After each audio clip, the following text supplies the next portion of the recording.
Hello, everybody. Welcome to Salt City Hoops. I am Russell Pereira, happy to be with you. It's mid-September. You are likely frustrated over your fantasy football team's 2 weeks or 3 weeks of performance, whenever you're listening to this, or you are anxiously, as I am, awaiting the return of NBA basketball. And as we all know, the NBA offseason is no time to be silent about the NBA, and this offseason is no exception. And I have some things I want to get off my chest, so this is a solo podcast that I just want to talk to you about a couple main topics to just kind of give you a touch point on some jazz-centric things or just my own personal thoughts because of my own hubris that I feel like you should hear my voice. We're going to talk about Kawhi Leonard and the Steve Ballmer Clipper situation.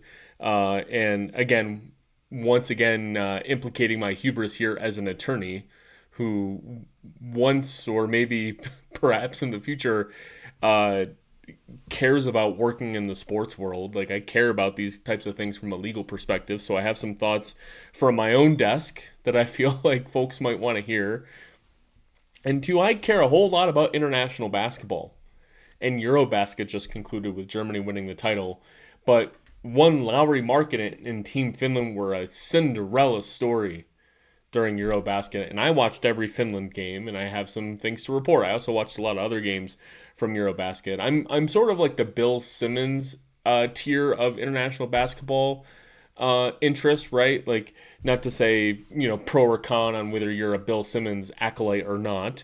And I will say nothing of my own interest in Bill Simmons, but I do think that his interest level and his care about players representing their country and the interesting lineups and teams that you can create on the world stage and how Team USA should give a shit about who it puts out there rather than just the name brand out there. That's kind of where I fall onto things on international basketball. I just love it. I think it's so cool to see players that make tens and dozens and sometimes in certain situations like Lauri Markkanen hundreds of millions of dollars for their pro clubs just saying, you know what, I really care about my country. And certainly in today's American climate,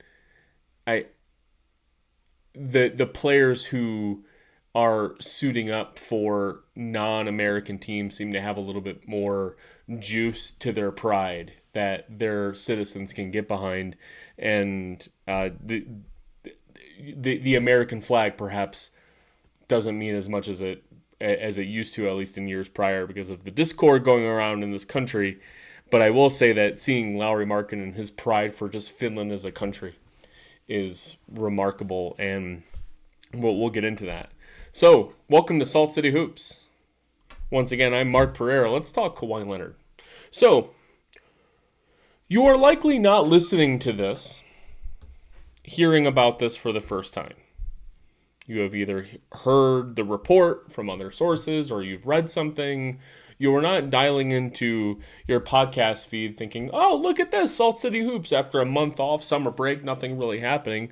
They have a podcast. What's this about Kawhi Leonard? Please inform me, Mark Pereira, about this Kawhi Leonard, Steve Ballmer situation.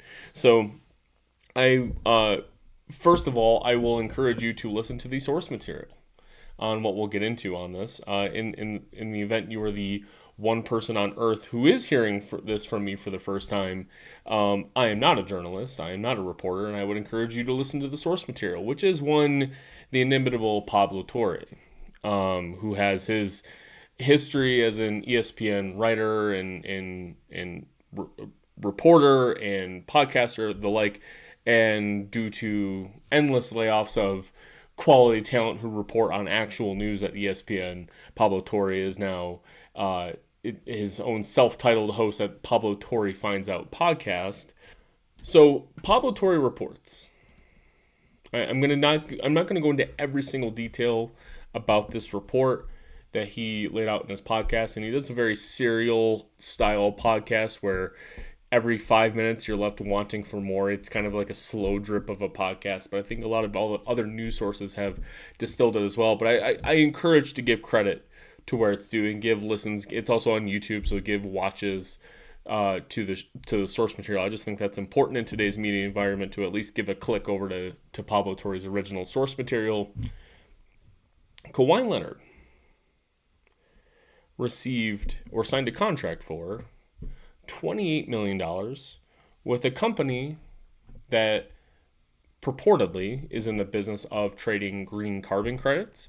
And what's funny is I also have a graduate degree in econometrics. I actually study environmental cap and trade economics as far as carbon credits and that sort of thing. So, but again, will not bore you here. This is a Utah Jazz podcast where I am also drinking several beers today and having a good time with you. But I have some good knowledge about carbon cap and trade economics. So, but Aspiration is the name of the company, and Kawhi Leonard signed a contract with them for $28 million for endorsement deals. There's two quick things we should get known right out the gate. One, endorsement deals are not for $28 million, especially in the NBA. And even if a company like Aspiration, who has direct links to the Clippers and possible jersey sponsorships and the such, they would not be paying out $28 million for the rights to receive endorsements from the extremely extroverted and camera forward individual like Kawhi Leonard of all people. It's usually going to be in the seven figures at the highest end for your biggest stars. And typically it's going to be in the six figures. This fact has been reported by some other folks. So, by the way, everything I'm telling you on this podcast, as you're hearing, this is all from other people, but I am bringing it from actual reporters. I will once again emphasize I am not the reporter here. I just feel like it's important to note that there are people, actual capital J journalists, who are still doing this work today, and I think that's important. So we have this $28 million deal from Aspiration to Kawhi Leonard. This is all coming to light from bankruptcy proceedings by Aspiration, and there is some financial fraud involved with that company. We'll get into that in a moment. The second aspect of this, actually, I should clarify with the first part, with the $20 million, there was an additional set of stock options that were granted to Kawhi Leonard in addition to the $28 million at the purported written value of $20 million. But now the Aspiration is now a bankrupt company that's worth zero. But that total value of $48 million is a notable amount. And we'll get into that. The second aspect of this arrangement between Aspiration and Kawhi Leonard that is worth noting at the start is the contract was actually written in a way that says Kawhi Leonard doesn't have to do anything.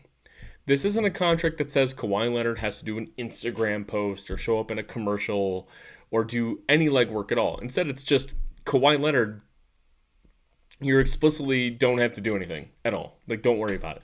We're just going to pay you money. What in the world is this relationship? Like, before we get into, how much money did Steve Ballmer put in Aspiration, which we'll get into, or any sort of financial fraud implications, why the hell is a bullshit startup that is known by nobody paying a multi-tens, dozens, hundreds of million dollars NBA superstar $20 million in cash and $20 million in stock options to do nothing, like expressly nothing? I will once again call on my legal background as someone who works on this stuff all the time to say, nobody writes contracts this way. Why is this written down? This is calling back to, again, I'm ignoring the NBA part of this, to actually have a contract that says, this is not an investment vehicle. This is not a contract that's written like a, thank you for investing your time in expertise in the company. It's just a contract that's, hey, this is $20 million for just being you, Kawhi. Apple time. Boardman gets paid. I know the Apple story is fake, but it's still funny. If you don't know the Apple story, please Google Kawhi Leonard, Apple time, Apple time. If you don't know the Boardman gets paid story, Google Kawhi Leonard, Boardman gets paid. That story is true. Okay, so this is already fishy from the start. What the fuck is this contract? Before I get into the next stage, I do want to say it is pumpkin beer season.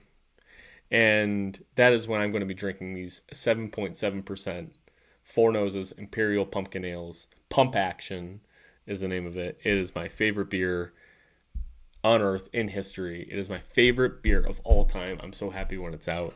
They taste like pumpkin pie. If you don't like pumpkin pie, I'm not going to sell it to you. But if you do like pumpkin pie, this is a beer in pumpkin pie form, and it's 7.5%. We're having a good time. So if Kawhi Leonard is getting $48 million, coincidentally in 2021, Clippers owner Steve Ballmer, he invests $50 million. Just a shade off of 48, not explicitly the same.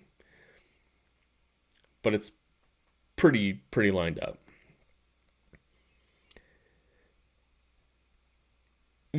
A lot of the discussion so far has been around cap circumvention.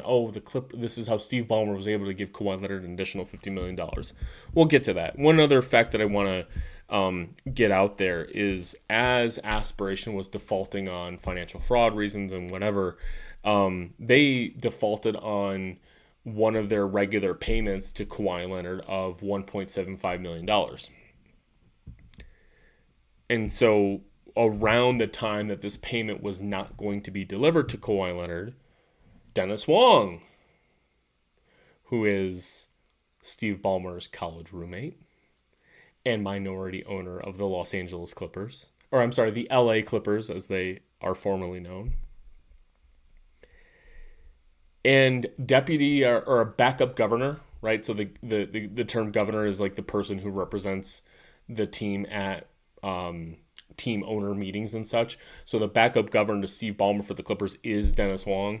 So Kawhi Leonard isn't going to get his $1.75 million.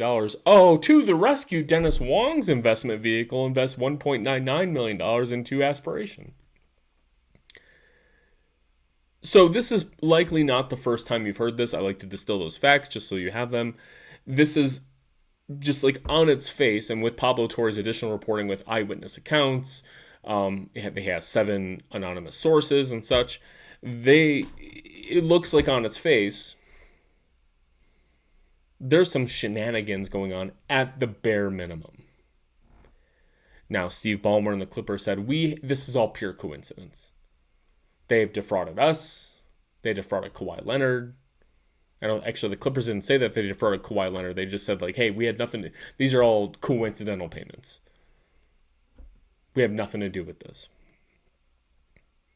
So there is no email that we know of yet, but let's take the facts as they are. There is no email that says Steve Ballmer's paying this money to Aspiration, or Dennis Wong is paying this $1.99 million to Aspiration to circumvent the salary cap. We do have these anonymous sources saying, we heard that these payments to Kawhi Leonard, this $20 million and such, we've heard that was to circumvent the salary cap. Well, first of all, I'm not trying to play an anonymous source blame game or whatever, but if you are trying to get down to the facts of this in like a court of law, you actually do need attributed personal eyewitness accounts. And if this does become into a legal court, which the NBA is not, by the way, they can operate however the fuck they want to. Well, that's actually going to be the point of my legal discussion later. But if we're talking about this in legal terms, you need to have that stuff actually provided by specific people, not just anonymous sources. Like, it's totally fine to do that in journalism, and I think you kind of give credibility to these individuals when it comes to journalism. I think that's totally fair. But when you're doling out punishment accordingly, there needs to be some accountability with respect. And you don't have to necessarily publicize who those people are, right? Like there are mechanisms in a court situation, in a formal legal proceeding, where a person who has specific concerns about publicity of the information they know and and their identity, they can do that like under seal or under limited awareness of their identity under certain mechanisms. So just pointing out that the standards for journalism are high, and you can use anonymous sources, and I think you should, in order to encourage great reporting and getting facts out there and getting the right people investigating this, which the NBA is currently doing. But that's different from like, okay, all right, it's time to dole out punishment under a formal court of law. The NBA, though, sits in the middle, right? So, and that's what I really want to dive into in a second here. In fact, let's just dive into it right now. There has been a lot of discussion about what the NBA and Adam Silver as commissioner can do. What are his rights? What are Steve Ballmer's rights under the situation? What punishment can be had? Can we actually punish if there's no like smoking gun, like, oh yeah, these payments were explicitly for Kawhi Leonard to circumvent the cap? As a little bit of incentive background, I think it's a fair question to ask from both sides. Why would the Clippers pay Kawhi extra money? I think Kawhi had limited suitors on each of the contracts he signed with the Clippers, right? So neither of his contracts were below market. Like, this isn't like a Dirk Nowitzki $20 million deal from way back when Dirk Nowitzki signed for a preposterously low amount. Side note, Mark Cuban coming to the defense of Steve Ballmer vociferously on this. Like, what skeletons does he have in his closet? It seems like that Dirk Nowitzki severely below market contract with Dirk from the Mavericks.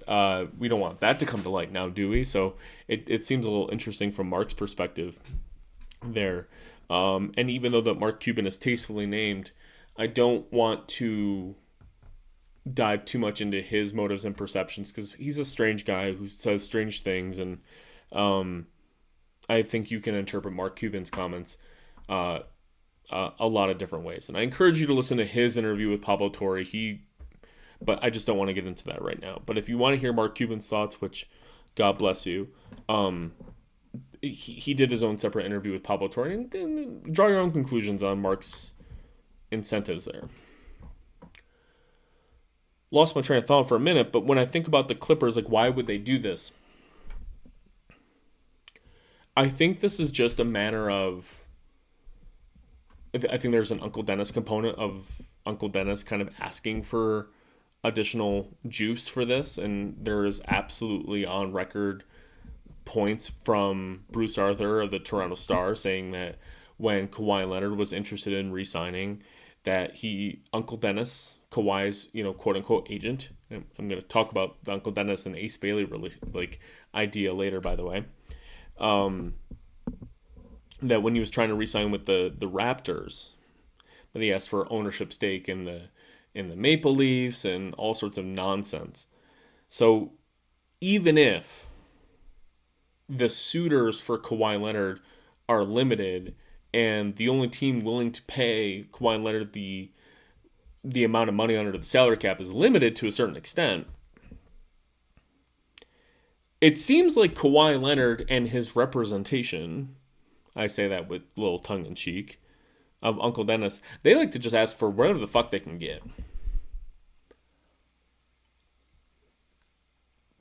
And so it is not crazy to me to think Steve Ballmer, who, like, Google information is going to be wrong for a number of reasons, but says his net worth is $160 billion. Put it in perspective, Ryan Smith, again, Google information likely wrong, but take it for what it's worth, is $3 billion.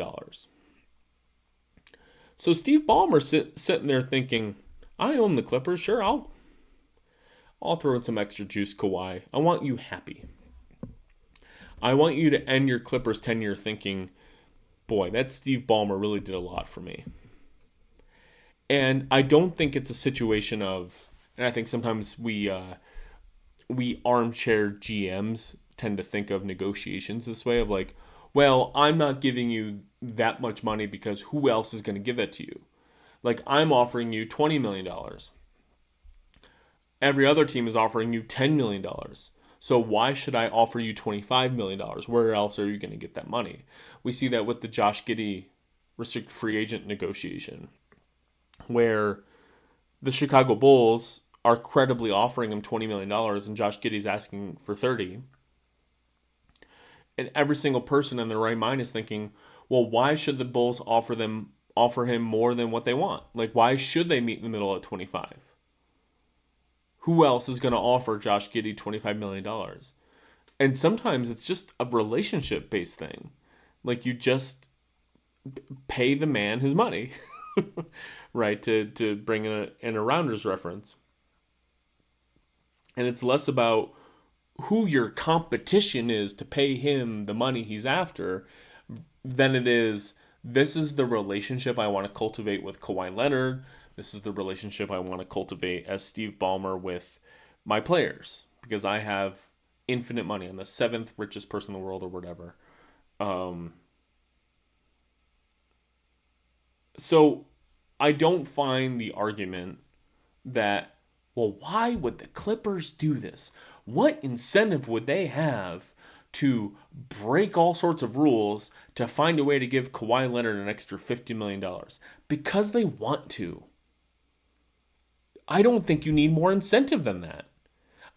I will credibly discuss with anybody who says, well, Mark, I don't really find that convincing enough. Okay, that's fine. I can see why that's not convincing enough. It certainly isn't under like a legal interpretation of anything. Like, oh, because they want to. Okay, that, not buying that.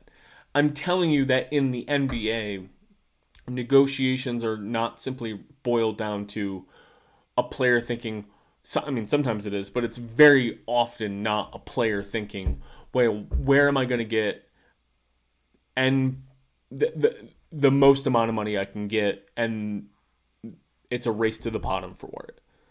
A lot of these contracts are simply relationship-based. The Jeremy Grant contract in Portland is a great example, I think, where I don't think there were any other teams who were going to offer Jeremy Grant that much money.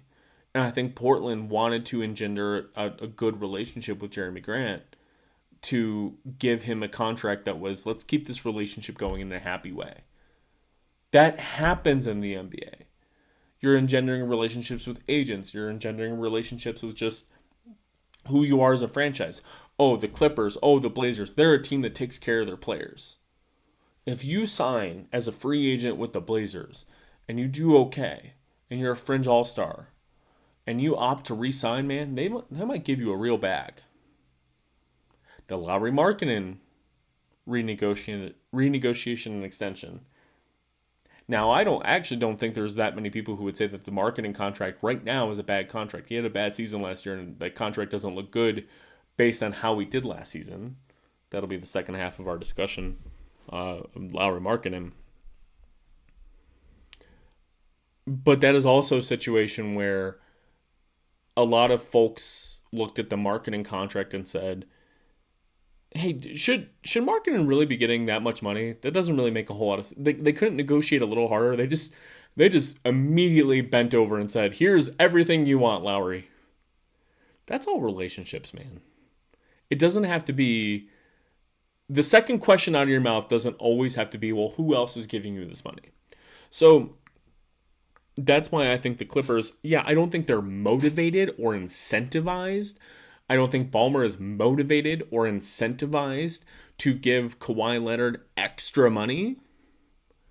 But I don't think it's wrong to suggest that Steve Ballmer wants to engender a relationship with Kawhi Leonard or future free agents to say, hey, you come to the Clippers, I'll figure out a way to help you out. I'll give you that extra. If you got an Uncle Dennis in your life, I'll help him out too. So I don't think that's unusual. The other aspect of this is, why is Aspiration doing this? Why would Aspiration, this is the more convincing part to me, why I think this is just patently absurd. Why would Aspiration give $28 million to Kawhi Leonard? Because they're getting paid. because they're getting paid by Steve Ballmer to do so. Otherwise, they wouldn't. They wouldn't be doing this. I think there are some folks who are credibly explaining that there could be some just straight up financial fraud going on here, where they could defraud both Ballmer and Kawhi Leonard simultaneously. Ballmer, he said in his interview with Ramona Shelburne, which take that at an extremely face value, by the way. That is a home court interview if there ever was one. He's saying, look, this company defrauded us both. This is totally coincidental. They're scammers, they're fraudsters, whatever. Where they're just treating Kawhi Leonard like a pure Ponzi scheme. Like, hey, you give us $20 million, we'll give you $28 million in the back end. Because we'll treat your $20 million like revenue. And we can put on our books, oh, we got $20 million in revenue as an investment from somebody. And then they'll pay out $28 million via some other mechanism that they don't report on their books. So it just looks like they're getting $20 million in revenue from Kawhi Leonard and they're paying it out. And they did the same thing to Steve Ballmer. Like, oh, we received $50 million from Steve Ballmer and we paid out $40 million to Steve Ballmer. And he was none the wiser because he has more money than God, and we figured out a way to defraud him. I think it's plausible that those two things can happen simultaneously. Which leads me to my next point on the facts, and then I'll get into my legal spiel. I think it's plausible that Aspiration defrauded Kawhi Leonard and Steve Ballmer independently. I think it is correct. I mean, Steve Ballmer admitted, he said, look, we introduced Aspiration, a potential jersey sponsor and a startup that we believed in. We introduced them to Kawhi Leonard, and they arranged their own relationship.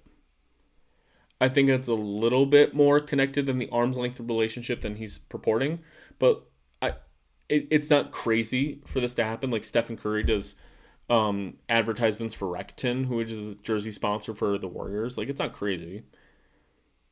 So I think it's plausible that Aspiration could have defrauded them both.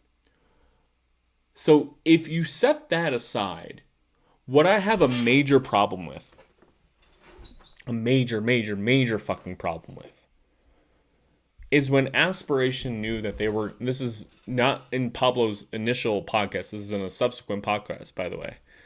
When Aspiration knew that they were going to default on Kawhi Leonard's $1.75 million, who did they call? They called the Clippers. And they called Dennis Wong, the minority owner, and said, we fucked up with one of your guys, Kawhi Leonard. We need to pay him $1.75 million, and we don't have the scratch. And that's when Dennis Wong, magically invests. Like, this is while the company is defaulting, while the company is already screwed up. This is not a fun, feel-good startup anymore. This is a company that is fucked. This is not a company you invest a dime into at the time. This is a company that you're trying to scrape for parts, if there are any. Which, by the way, this is a company built on just as a broker for carbon credits. They don't have any service or product or new technology. They're just a broker. They're nothing. It makes no sense for Dennis Wong to suddenly show up to the front door and say, oh yeah, here's $2 million. Sorry, man, he's doing that to pay Kawhi Leonard. There's only one way about that. Okay. Let me be lawyer dork here for a minute. But I'm going to do it in a way. I'm going to try to do it in a way, at least, as somebody who is drinking 7.5% pumpkin ales. In fact, I'm going to open another one right now.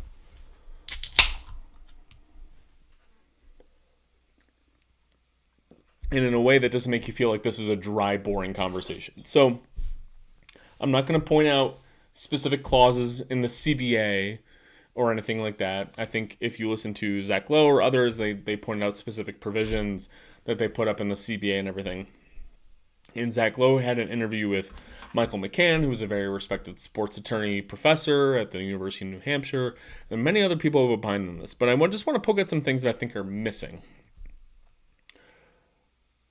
or at least are not being clearly discussed. And I want to make sure that the folks who are listening to this understand that there are different mechanisms here. One, the collective bargaining agreement. That is a labor agreement. That is an agreement between the players who are providing the labor and the owners who are providing the cash for that labor. And because of the complicated competitive balance of the league, there's a lot of rules around how much money can be paid to players. So you have this whole idea of cap circumvention. Like there's a salary cap, and the reason the players are interested in a salary cap, I know you know this, but I'm just getting it out there. The reason the players are interested in a salary cap is because if you do cap the amount of money that can be paid to the players, well, that's reducing the cost of labor. And they're going to be very interested in anything that reduces the cost of labor. Now, anytime an owner wants to circumvent that lowering of the cost of labor, players are going to be highly interested in that. And that's why it's a CBA, collective bargaining agreement issue. Take the sports fun part out of this. If you have a traditional, just blue-collar, physical labor union out there, and you have some sort of division of your labor union outside of their collective bargaining agreement with the corporations that utilize that labor union, if you have some sort of division getting 400% more money than other divisions under the table, well, that's a big problem, and it's a violation of the collective bargaining agreement. Not necessarily a violation of capital L law, although it could be depending on what that violation is. That is something between the players and the owners, that collective bargaining agreement. And so when it comes to suspensions and the like, I think that there is very much an angle for the league to punish Kawhi Leonard for seeking additional payments in other ways. Like, I think that is actually something that could be punished.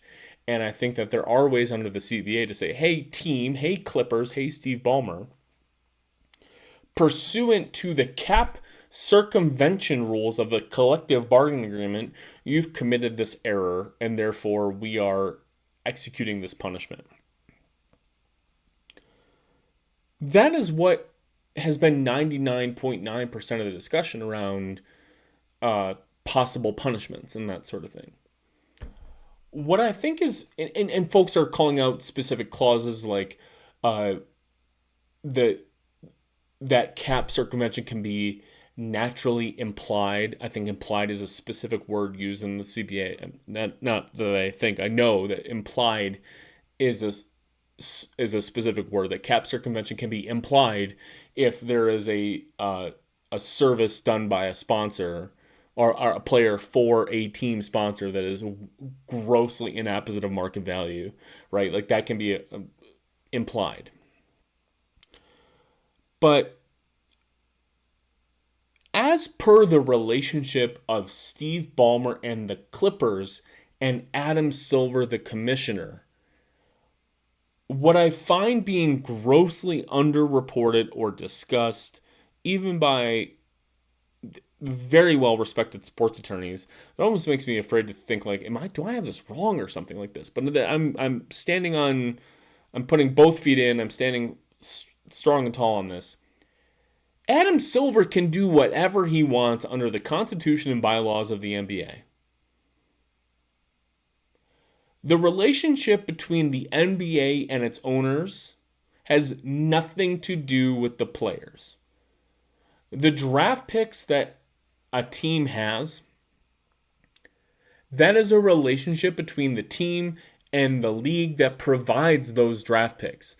How the NBA operates.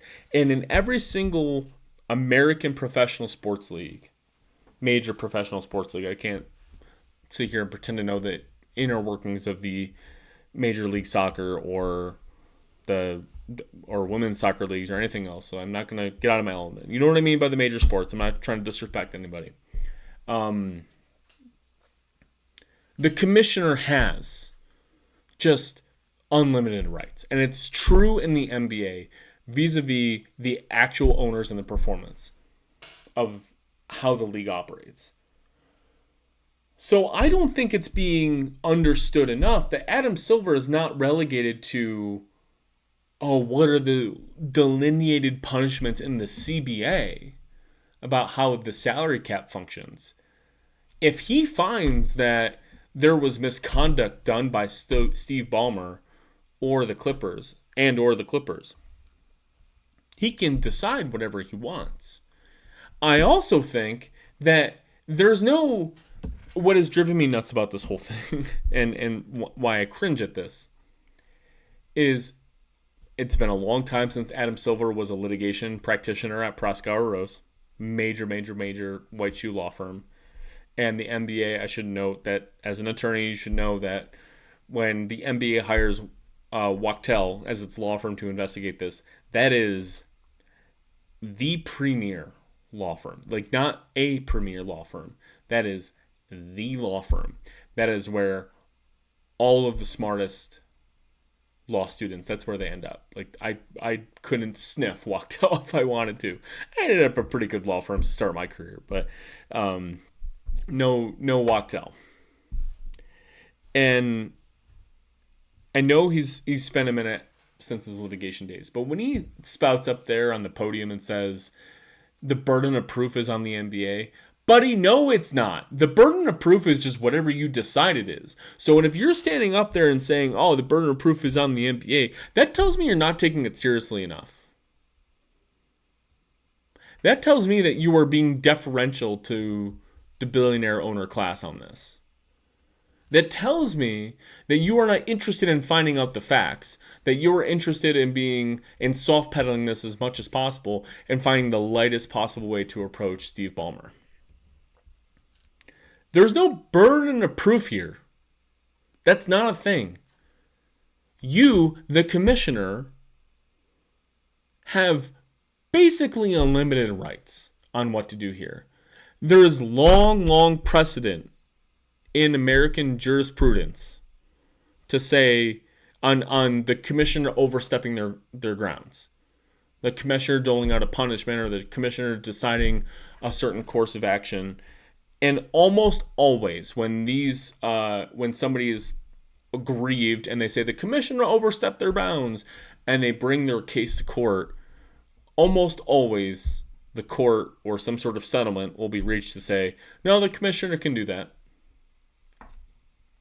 There are some small exceptions, which I will not bore you with here, because I don't think they defy my main point, which is Adam Silver, I think, is spinning a straight-up lie when he says the burden of proof is on us to prove that the Clippers did wrongdoing.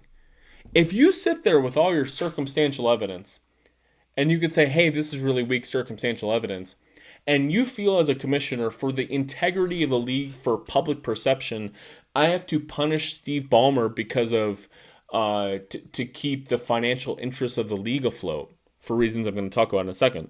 If you as Adam Silver feel like I got to punish him because I have to for business reasons, you can.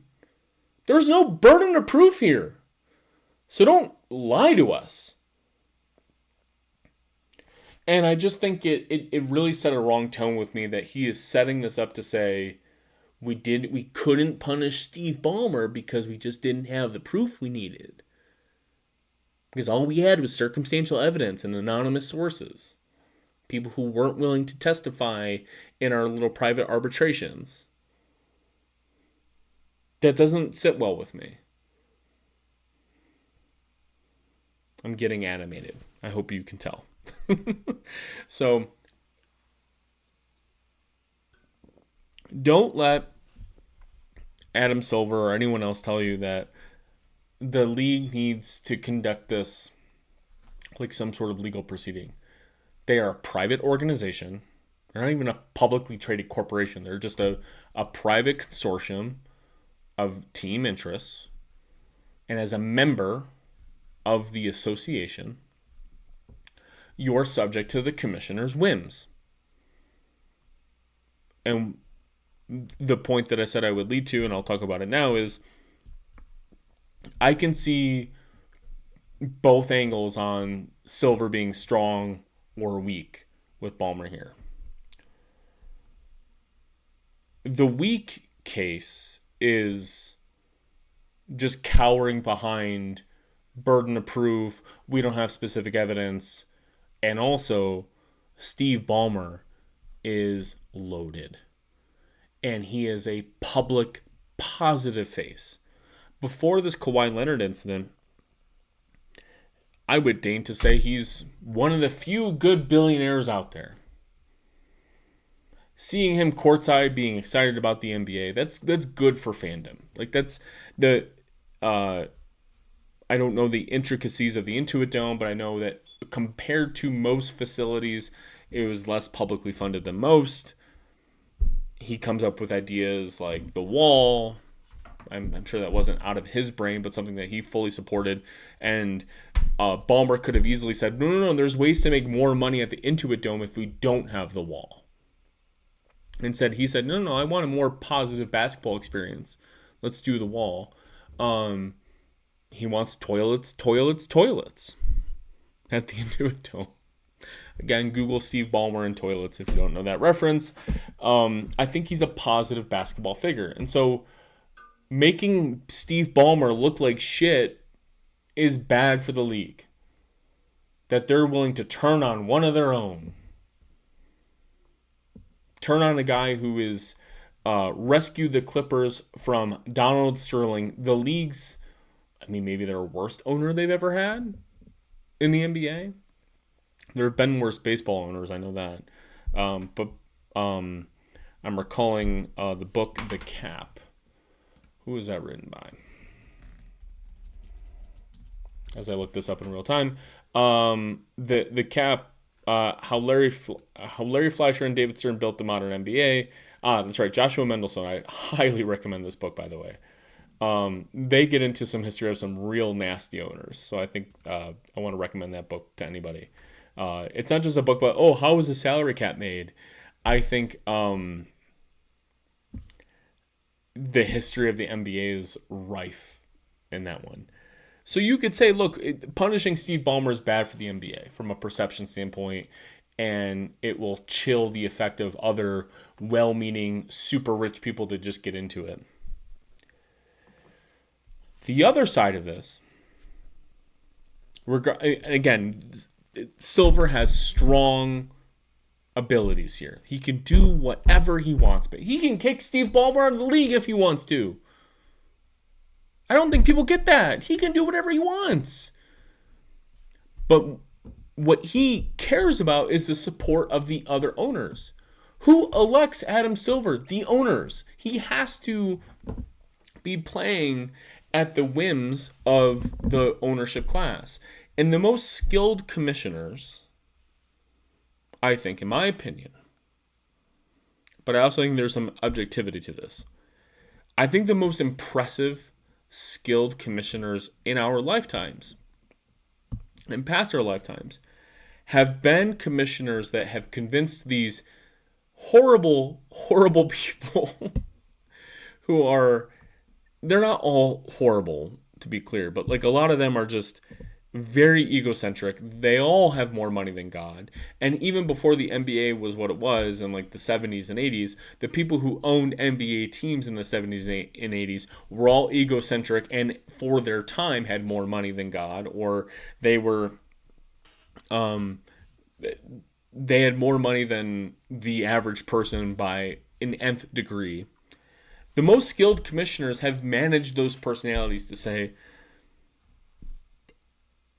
my decisions as a commissioner, they could be harmful to your pocketbooks right now. But they're good for the future of the league and will make you even more money down the league if you just trust me. I think Roger Goodell struggled with that at the start of his tenure, and I think he's really come into his own over the past 5 to 7 years-ish of convincing owners that like approaching situations is good for your pocketbooks in the long run. That's how we got Jerry Jones to convince Dan Snyder to sell the team. Like these sort of like little elements of good commissionerdom if you will. I think David Stern was terrific at that. Like, David Stern really had a way of convincing very, very, very egocentric rich people to say, David Stern, know what's best for your pocketbooks. And that is a healthy, trustworthy league.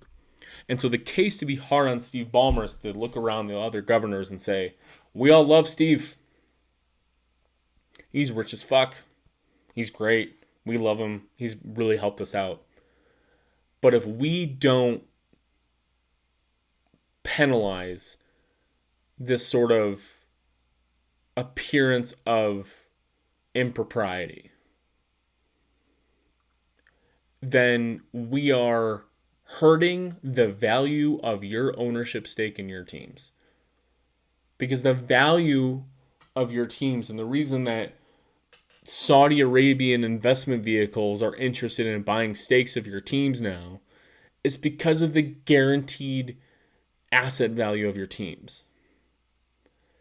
And if certain teams can do shit under the table, and we don't punish it effectively, those Saudi Arabian investment vehicles don't exist anymore. I'm being glib with the Saudi Arabian investment vehicles, but you know what I mean, is to say, like, there are people who are interested in buying pieces of NBA teams in all professional sports right now because, hey, if I buy $100 million stake in a professional sports team right now, it's going to be worth 5x that in 6 years without me having to do a thing. Because the interest in this team is guaranteed. Not in a financial, the qualitative interest, like the public interest in the sports team is guaranteed. What do I have to do? I don't have to do anything. But if you start introducing ways that teams have circumvented the salary cap, or more importantly, appear to have circumvented the salary cap, even if they didn't do anything at all, you hurt the value of these franchises. So I think Adam Silver can whip up support to say we have to punish Steve Ballmer and the Clippers so that we can keep our perception alive.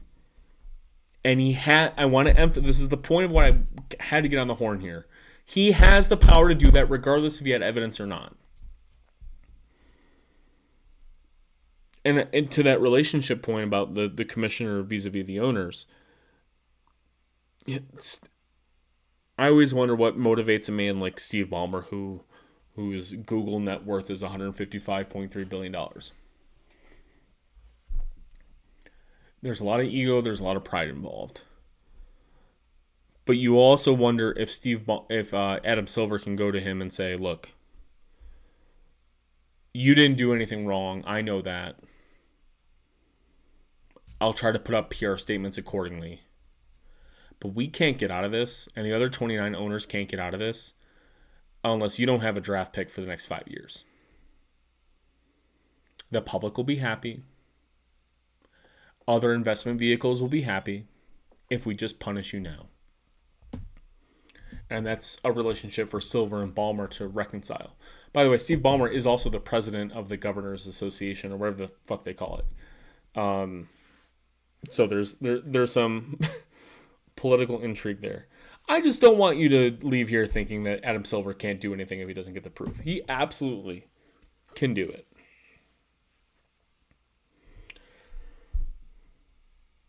Why I care so much about this is I've been a fan of sports my whole life. I've just been such a huge sports fan. The on-court, on-field products have scintillated me. They've excited me. They provide me excitement that as a 5'7" white guy, like, I'll never be able to reach the pinnacles of the things that these people can reach, that these athletes can reach. And they provide me a sense of awe and wonder. And then you pick a team based on whatever, man. Like, everyone knows my Utah Jazz. I'm not from Utah. I'm just a huge Utah Jazz fan from Western New York for very stupid reasons that I've gotten into otherwise. And you learn in adulthood that, oh, Los Angeles means more than Salt Lake City. The Dallas Cowboys are more important than the Buffalo Bills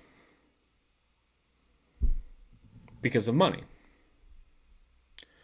But you don't know that when you pick your team, when you're a kid and you're excited about the idea of the Utah Jazz someday winning an NBA championship. As I watch the Jazz fall to the Bulls 2 years in a row in 97 and 98. I don't know that. I don't know that Chicago's more important, New York's more important, Los Angeles is more important than Salt Lake City. So baseball has never been attractive to me. That there's no mechanism for teams to be forced on an equal playing ground. I actually don't mind like LA and the Dodgers and the Yankees and to a lesser extent other teams spending out their butt for the players. I mind that other teams have no reason to spend anything, like the Rockies and the Pirates and the Tigers and whatever. So the NBA, I have mostly appreciated. I think there are some faults in its current CBA and salary cap structure. I appreciate that the NBA is saying the value in our league is the relative equality that a team can have versus another team, regardless of how big their market is. And I'm not stupid. Like, yeah, a player going to LA for the Clippers or the Lakers or New York for the Knicks or the Nets, they're going to have more opportunity. It's more fun to live there. It's your sponsorship opportunities are greater. The parties you can go to are better or whatever. But at the end of the day, the biggest vehicle for convincing a player that their time and money is worth it is what their salary is. And I've always appreciated the NBA, and especially as a Utah Jazz fan, we can say that, hey, Ryan Smith, he bought this team, and he's a billionaire, and he has a big-ass company, but he doesn't have Steve Ballmer money. But he can say, like, look, I have, like $200 million to spend on this team. And so do you, Steve. And so do you, Matt Ishbia. There will be ways that Ballmer and Ishbia types can spend infinite money based on re-signing players and bird rights and that sort of thing, where you can end up having luxury tax payments. Like, everything can just balloon and balloon and balloon to a place of like, well, this is stupid and insane. But at the outset, we have a way that things are equal. And once things are not equal, I mentioned the investment part of this before, is that external investors are going to be turned off if they don't have guaranteed ways to recover revenue for a limited investment. But as a fan, the facade dies. The facade that Utah is just as important as California dies. I think in America we care so much about, or we should care so much about, making sure that our fellow man is equal when we're approaching conflict. And that's what has been attractive about the NFL and the NBA to me as a fan, is that when you set up rules in a certain way so that geographic location doesn't matter as much as cunning skill on building a team and investing money in the right players and trading players where you're just trying to, like, you're trying to be ahead of the curve on how to build a team under a limited construct. As a pro-labor guy, I wish the salary cap was way, way, way higher, right? And I want these players to be paid way more than they are. I think their value is way more than the 51% of basketball revenue that they have under the CBA. But at the end of the day, I do still like a mechanism that says we have to control the difference between Los Angeles and Utah. As a Utah Jazz fan, I care a lot about that. And if that dies because Steve Ballmer finds a way to pay $50 million to Kawhi Leonard for relationship building reasons, as I explained previously, and teams know that if they sign in Utah, hey, you're not getting that extra $50 million from Utah. They don't have a scratch for that under the table payment. it dies. It becomes like college football struggling with this now. Now that under the table payments are now actually above the table payments with NIL, some of these like historic programs that are actually kind of interesting and intriguing and important, like Virginia Tech. Virginia Tech alums don't have the scratch that like Duke alums have, right? And Virginia Tech is going to end up in 20 years, they're going to crater as an athletic program worth a shit for basketball and for football. And I just don't want the NBA to follow that suit. So I am hoping, I'll conclude on this. Actually, I do have an Ace Bailey thing I want to mention real quickly. But I will conclude on a general point here, is I am rooting for a harsh punishment. I think this actually leads into a point that I forgot to mention, so I'll mention it now. But this is still a concluding point. I don't think it's appropriate for someone in Steve Ballmer's position to sit here and put his hands up and say, I didn't know.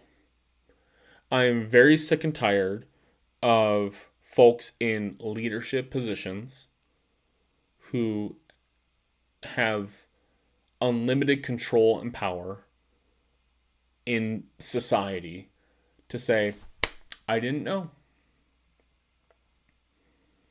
You hire the people. You are responsible for your organization.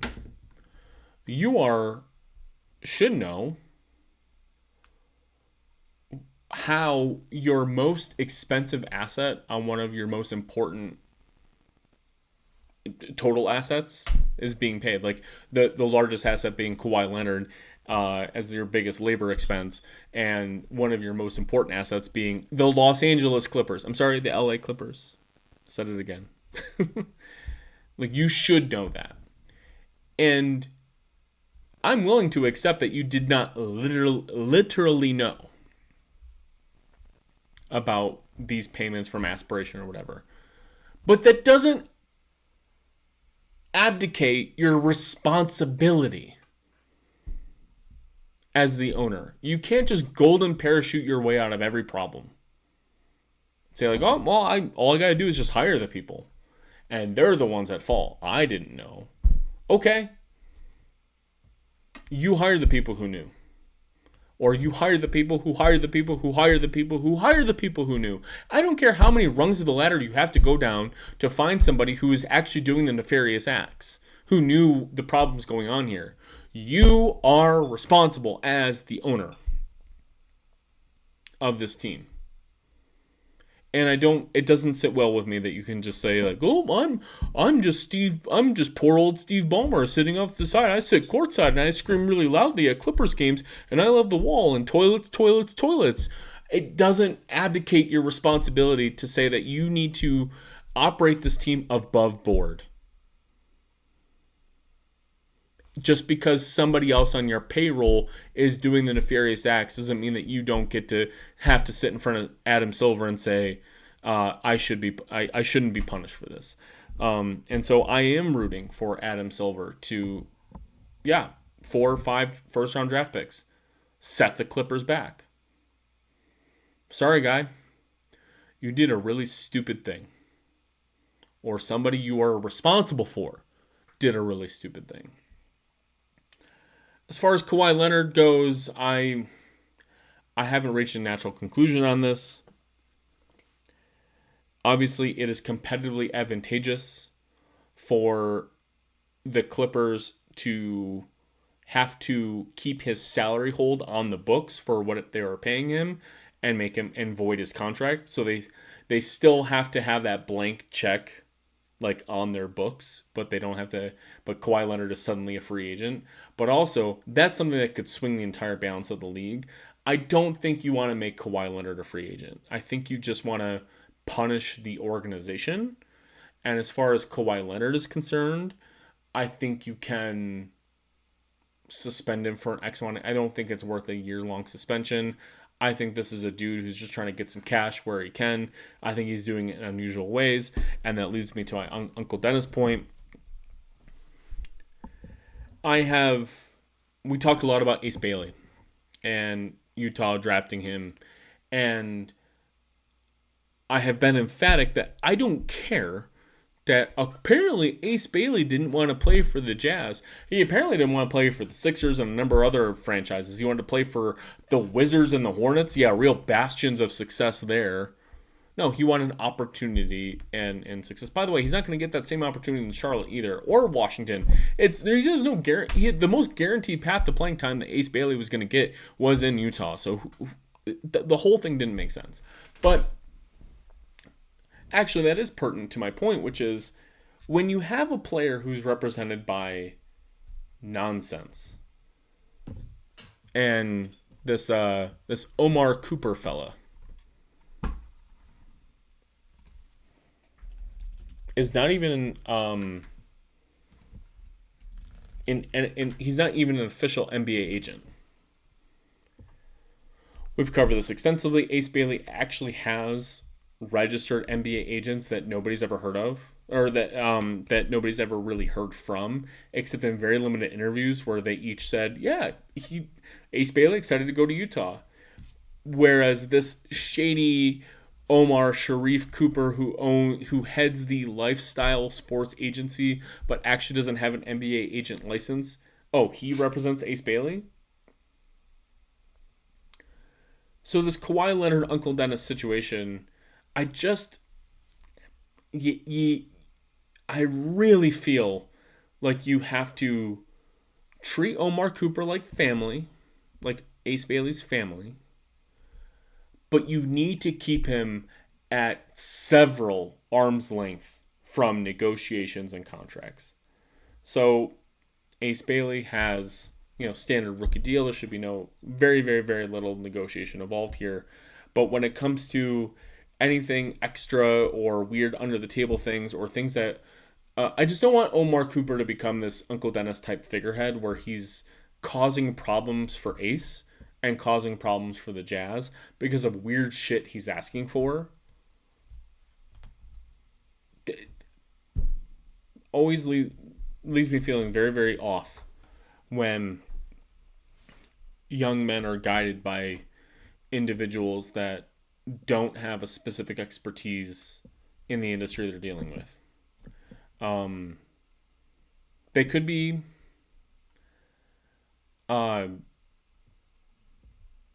like novice individuals who have a good angle for this sort of thing, but in general, I'm going to be skeptical of that. So I just don't want the Omar Cooper thing to become a Uncle Dennis thing. So I talked about that for way longer than I anticipated. I hope you enjoyed my commentary on it. I hope to hear from you on this. Let's talk some different fare for a minute. Long story short, I hope to hear from everyone listening, watching, wherever you are, on my Kawhi Leonard thoughts, on my legal thoughts. And I hope you walk away from this thinking like Adam Silver's decision here is one of public perception and his relationship with the owners. Don't let them bullshit you that this is Adam Silver weighing the evidence or facing a burden of proof. Nope, Adam Silver's the commissioner of the NBA. He gets to decide what he wants. And he will do that under the guidance of other owners of the league and his own relationship with Steve Ballmer. Do not let them bullshit you otherwise. There's no complicated legal analysis that needs to be done over the provisions of the CBA. That's my legal conclusion. Eurobasket just finished. Congratulations to Germany and future basketball Hall of Famer Dennis Schroeder on once again completing a stunning leadership level performance of a incredible basketball country to another not a world title, this is a European title. Schroeder has been incredible in international play, and given that is the Basketball Hall of Fame, not the Professional Hall of Fame, or even like the a North American Hall of Fame or something like that. It is the International Basketball Hall of Fame. So all basketball accomplishments are honored in Springfield, and so Dennis Schroeder actually does have a credible case to, he's not going to get enshrined in like the NBA section. And depending on Schroeder's later international career and frankly what he does in the NBA, his induction will be based on his international credit. By the way, I don't think he's getting it. I just think like, hey, it's now I think people are saying like, oh, it's a conversation, and I agree. As a fan of international basketball, I actually do agree that Schroeder has done enough to at least have some fun conversations about it once he retires. And he will lead the Sacramento Kings to an NBA title this year, right? But anyways, what we care more about is who from the Jazz was playing in Eurobasket. Well, we had Yusuf Nurkic for Bosnia and Herzegovina. And we all know that Yusuf Nurkic's Instagram handle is the Bosnian Beast or whatever. But it's not like we care too much about Yusuf Nurkic, and we haven't even seen him suit up for the Jazz at all. We also had Gabriel Procida, who is playing for Team Italy.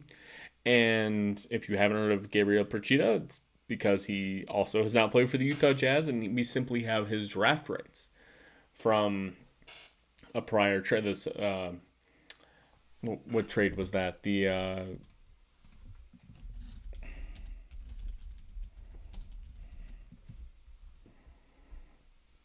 That was actually from the Simone Fontecchio trade, so a fellow Italian. Procida played for the Team Italy in Eurobasket, but did not play very much, and actually kind of did not look very good. So, but what was more important is Lauri Markkanen and Team Finland. So Team Finland had an incredible Cinderella run. Finland hosted Eurobasket this year. They were not the primary host. That honor belonged to Latvia, but it was Finland, Cyprus, and Latvia who got to host Eurobasket this year, and all like the knockout round games were played in Latvia, in Riga. But there were a huge Finnish audience on hand to watch Team Finland. So Team Finland was expected to escape out of their group round, which they did fairly easily. But in the knockout round, they had an incredible upset over Team Serbia, led by Nikola Jokic, who was playing. And that upset propelled them to a quarterfinal against Team Georgia, who had their own remarkable upset over Team France. So it was Team Finland versus Team Georgia in the quarterfinals, and Finland handled Georgia fairly easily. And Finland lost to Germany in the semifinals, and Team Finland had a game performance against Giannis Antetokounmpo and Team Greece in the bronze medal third place game, but they lost by, I think it was 3 points. So I watched all 9 of Team Finland's games because I was curious on Lauri Markkanen. And Team Finland's ultimate 4th place finish. The reason I was so interested is not just because of my interest in European basketball and international basketball. I thought it was just incredible to watch Team Germany and all that sort of thing. But we watched Lauri Markkanen really struggle last year as not just a focal point of the Utah Jazz offense, but the only positive point of the Utah Jazz offense. Like, yeah, you're going to have Keontae George whipping up some shots and whatever, but like Lauri Markkanen was the guy who was expected to perform. And we saw Lauri struggle last year. So I was highly curious what would happen on a Team Finland squad that was expected to be okay in Eurobasket, but was going to rely on Markkanen to be the guy, just like the Utah Jazz were expecting to rely on Markkanen to be the guy. And it started out incredible. So versus Team Sweden, scores 28 points, 6 rebounds, 12 of 14 from the free throw line. And then against Great Britain, who has frankly a stunningly horrible basketball program, Lauri Markkanen scores 43 points against Great Britain. Then he scores 26 points against Montenegro. All great shooting splits, by the way. And then it becomes a little interesting. He struggles against Lithuania. He struggles against Germany in the group phase. They were in the same group. He has a good game against Serbia. I'll talk about that game against Serbia in a minute. Okay game against Georgia. Okay game against Germany again in the semifinals. And what I think was a very poor game against Greece in the third place game. And again, after watching every game, I come to the same conclusion for Lauri that I have for his Utah Jazz stint that he's had so far. He cannot be relied upon as a player you give the ball to and say, please help. Or please do something where you are the ball handler, or you are making a decision, or anything that we need where you're the one passing, or you're the one dribbling, or you're the one doing some sort of isolation situation that we can take advantage of. He still was a dependent threat. Yeah, against teams like Great Britain, he did so many things on his own against far inferior competition. But whenever the stakes got higher against better country teams, he wasn't good enough as a focal point of the offense. His 3-point shooting was a nightmare. He only shot 30% from 3 during Eurobasket. He was and it showed via his off the dribble threes that he was being forced to take. He was forcing shots. And lest you think like, hey, Lauri, if you're not shooting so well, consider dribbling and finding a pass. Find an interesting pass. Make a pass. Make a good assist. He can't do that either. The ball would get to him, and his only approach is to say, well, it's on me now. Time to make a bad shot. This isn't obviously his quote-unquote fault. It's not his capital F fault. That's not who he is. That's not who you should be building around a team to be. But when we go back 3 years ago and we were so wildly impressed with Lauri, we start wondering about his ceiling. And saying, hey, if this is a player where he's doing this much with this much exposure, let's just keep giving him more. Let's give him more opportunity. Let's give him more on-ball responsibility, whatever. Let's explode what he can be. And he still wasn't that kind of player. So when I watch Eurobasket, his best performances were when he was drawing fouls. So that Serbia game, the big upset, that's the game I want to focus on. Lauri shot 1 of 9 from 3 in that game. 8 of 24 overall. So he shot 7 of 15 from 2. And you're wondering, wait, how did he score all those points? How did Lauri score 29 points? Because he went 12 of 13 from the free throw line. And all of his best games, 9 of 10 from the free throw line against Montenegro, 10 of 11 from the free throw line against Great Britain, and 12 of 14 from the free throw line against Sweden. And a lot of people were complaining that in the sort of narrow loss against Germany in the semifinals, that he only shot 3 free throw attempts, and Germany had a buttload of free throws in that game. Lauri as a individual player needs to focus less on how can I get to a step back jumper or something like that, but instead, how can I just use my huge body to draw fouls? Because he's not big enough where the refs are going to turn a blind eye to defenders raking their arms all over him. And he's lanky enough that I think he can really draw some Kevin Durant type regular fouls where on jump shots, like mid-range jump shots and the like.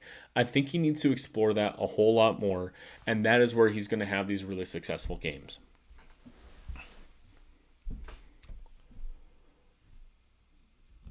So he's 28.